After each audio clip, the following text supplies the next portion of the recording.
قال رسول الله صلى الله عليه وسلم أكثرهم ذكرا للموت وأكثرهم استعدادا للموت أولئك الأكياس ذهبوا بشرف الدنيا وكرامة الآخرة আল্লাহর হাবিব জনাব মুহাম্মদুর রাসূলুল্লাহ সাল্লাল্লাহু আলাইহি ওয়াসাল্লাম প্রতি উত্তরে বলেন জি, এই দুইটা গুণ যে মানুষের মধ্যে থাকবে ওই মানুষটি হলো জ্ঞানী, সচেতন, জ্ঞানী, ভদ্র। আল্লাহ রাসূল বলেন এক নম্বর গুণ হইল আকসারুহুম যিকরাল লিল মাউত। ওই মানুষটা, যে মানুষটা সর্বদা এই চিন্তা করে, ফিকির করে আমার দুনিয়ার হায়াত সীমিত, আমার দুনিয়ার হায়াত অল্প দিনের, এই হায়াত আমাকে শেষ করে এক সময় চলে যাওয়া লাগবে, এক সময় চলে যাওয়া লাগবে, এক সময় চলে যাওয়া লাগবে, এক সময় চলে যাওয়া লাগবে। এই চিন্তা, এই ফিকির আকসারুহুম যিকরাল লিল মাউত,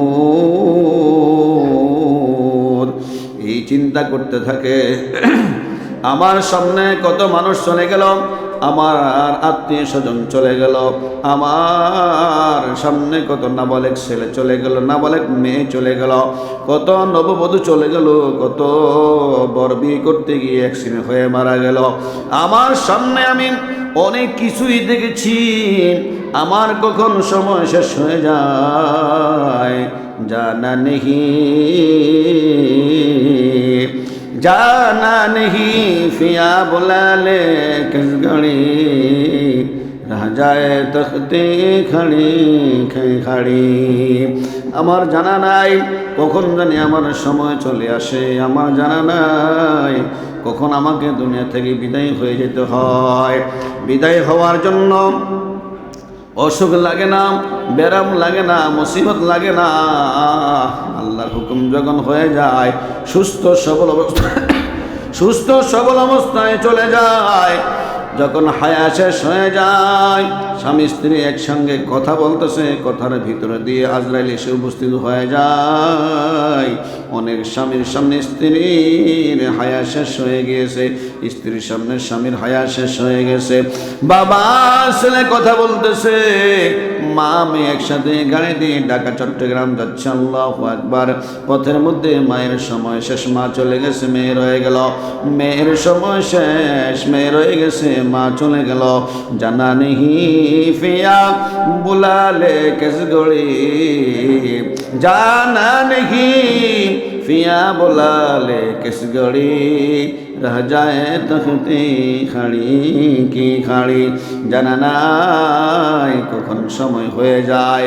এই জন্য আল্লাহ রাসূল বলেন, যে ব্যক্তিটা তার জীবনে মৃত্যুকে সামনে রেখে চলে, আকসারুহু যিকরাল লিল মাউত, মৃত্যুকে সামনে রেখে মৃত্যুকে স্মরণ করে করে চলে, ওই লোকটাই হলো জ্ঞানী, ওই লোকটাই হলো বুদ্ধিমান। দ্বিতীয় নম্বর আল্লাহর হাবিব সাল্লাল্লাহু আলাইহি ওয়াসাল্লাম বলেন, ওয়া আকসারুহুম ইস্তিদাদাল লিল মাউত, মৌতের প্রস্তুতি গ্রহণ করে, মৌতের প্রস্তুতি গ্রহণ করে। আমাকে আমার মালিকের সামনে আমার হায়াতের জবাব দেওয়া লাগবে, আমার মালিকের সামনে আমার যৌবনের জবাব দেওয়া লাগবে, আমার মালিকের সামনে আমাকে আল্লাহ রাব্বুল আলামিন মেধা দিয়েছে, এই মেধার জবাব দেওয়া লাগবে। আল্লাহ রাব্বুল আলামিন আমাকে কত সুন্দর দুটা চক্ষু দিয়েছে, এই চক্ষুর ব্যাপারে আমাকে আমার মাওলার সামনে জবাব দেওয়া লাগবে। আল্লাহ রাব্বুল আলামিন আমাকে কান দিয়েছেন, ওই কান সম্পর্কে আমার মালিকের সামনে জবাব দেওয়া লাগবে। আল্লাহ রাব্বুল আলামিন আমাকে কথা বলার জন্য সুন্দর একটি জবান দিয়েছেন, মুখ দিয়েছেন, ওই জবান সম্পর্কে কাল কিয়ামতের ময়দানে আমি আমার মালিকের সামনে জবাবদিহি করা লাগবে। আল্লাহ রাব্বুল আলামিন আমাকে মাল দিয়েছেন, ওই মাল সম্পর্কে আমাকে কাল কিয়ামতের ময়দানে মালিকের সামনে দাঁড়াইতে হবে। আল্লাহ রাব্বুল আলামিন আমাকে সন্তান দিয়েছে, আমাকে ছেলে দিয়েছে, আমাকে মেয়ে দান করেছেন।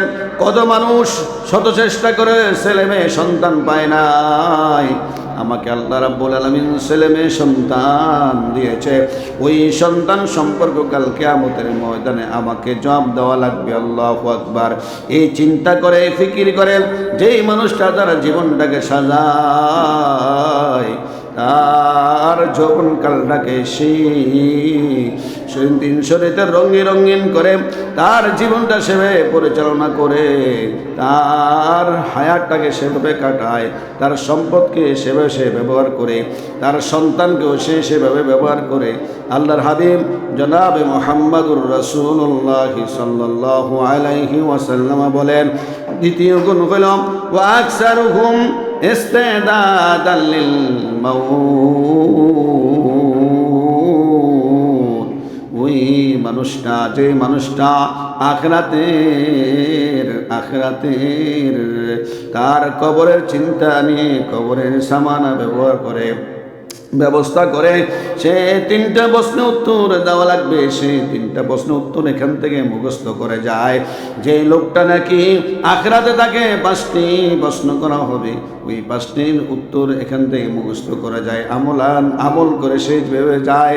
আল্লাহ রাসূল বলেন, উলাইকাল আকিয়াস, এরাই হলো জ্ঞানী, এরাই হলো বুদ্ধিমান, এরাই হলো জ্ঞানী, এরাই হলো বুদ্ধিমান। ওর কাছে টাকা না থাকুক, ও বুদ্ধিমান। ওর কাছে জায়গা জমি না থাকুক, ও বুদ্ধিমান। ওর কাছে সন্ততি না থাকুক, ও বুদ্ধিমান। ওই লোকটা জ্ঞানী। যাহাবু বিশরাবিদ দুনিয়া ওয়া কারামাতিল আখিরা। এই লোকগুলা দুনিয়া তো সম্মানিত, আখিরাত তো সম্মানিত। সুবহানাল্লাহ। এই জন্য আমার মারা, বাবারা, আমাকে আপনাকে একটা সময় আল্লাহ তাআলা দিয়েছেন দুনিয়াতে। আমি আসছি, আমাকে আপনাকে আল্লাহ তাআলা পাঠিয়েছেন।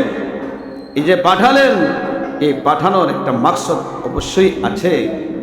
সেটা হলো আমাকে স্বল্প সময়ের হায়াতে আল্লাহ তাআলা কিছু কাজ দিয়েছেন। ওই কাজটার নাম হলো, আল্লাহ তাআলা বলেন, ওয়া মা খালাকাতুল জিন্না ওয়াল ইনসা ইল্লা লিয়াবুদুন। আল্লাহ রাব্বুল আলামিন বলেন, আমি তোমাদেরকে বানিয়েছি আমার গোলামি করার জন্য,